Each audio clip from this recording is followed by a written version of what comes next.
الشيطان الرجيم بسم الله الرحمن الرحيم الحمد لله رب العالمين الرحمن الرحيم مالك يوم الدين إياك نعبد وإياك نستعين اهدنا الصراط المستقيم صراط الذين أنعمت عليهم غير المغضوب عليهم ولا الضالين.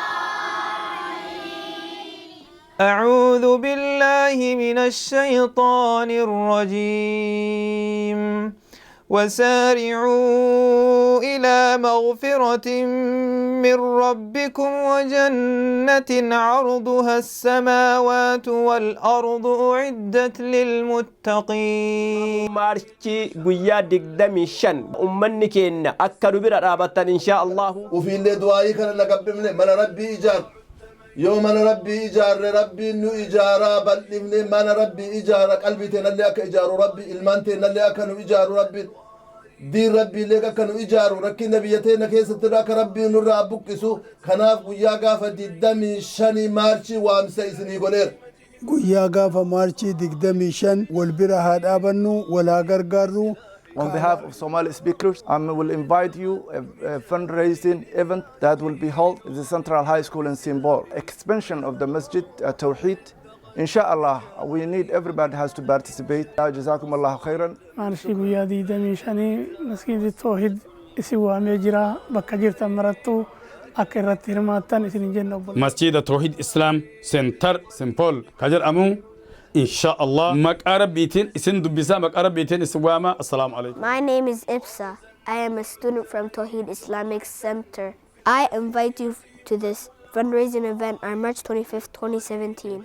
أنا مكان كيا زلكيفل محمد جدما أرى مسجد توحيد إسلاميك سنتر مدرسة برسي سورة توكو قبي قماشة معلقة توحيد إسلاميك سنتر قويا مارش دي دمشن 2017 إرتي كان قباه دهاتوان تأوفي قويا كان إرتي سوام ورباده جولين بكين أما تبراتو جراني baay'ee dhiphaadha. Kanaafuu bakkeen nu barbaannus bakkee irra bal'atu bakkee jarri qajeela waa baratanii waa irra argatanii jechuudha.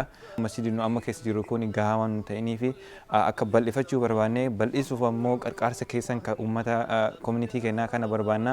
Inshallah maqaa rabbiitiin waan kana akka wajjin dalaynu guyyaa kana qophii kanatti isin waama akkasiin maraayyuu argamtan maqaa rabbiin isin gaafadha. Mubaarakallahu. Jabaadhaa gaafsan keessa sanillee wayyeeffadhaa koottaa. نمو وان قبضان رتين ما داسين جنة ربنا جا ونهاجر سيسو السلام عليكم ورحمة الله وبركاته. كم مزيني أرجتاني تركو إنك أبو ولمان بيننا جت بكاكاني يوني جت بكاكاني تترى بكاكاني يوني جت بكاكاني سوربينا يا رب الكريم جريت جريت أفتك سنود إيرا في دبرتين اللي وري مقالة لكو جرتن وري مقالة لكوتين على جرتنس يا رب جري أشتي ولا جرا. بسم الله الرحمن الرحيم الصلاة والسلام على رسول الله صلى الله عليه وسلم. أما بعد السلام عليكم ورحمة الله وبركاته. I am a student at Masjid Tawheed Islamic Center. My name is Harun Burka and today I am here to welcome you and invite you to come to this upcoming event on March 25th, 2017. We need every one of you guys to help and come and participate to the event so we can have a better community and also a better masjid for our next generation so we can build like gyms and have more space.